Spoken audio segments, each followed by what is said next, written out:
Сіздерге рахмет өйстіп қызметтеріңізге Алладан қайтсын.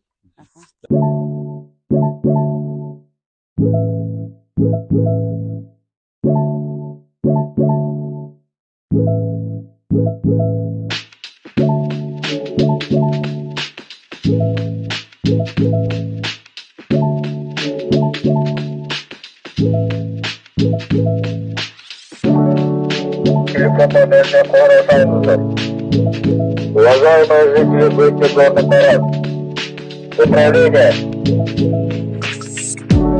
Өрт қауіпсіздік айлығы өтуіне байланысты тұрғындармен өрт қауіпсіздік ережесін сақтау бойынша үгіт насихат жұмыстарын жүргізіп жатыр.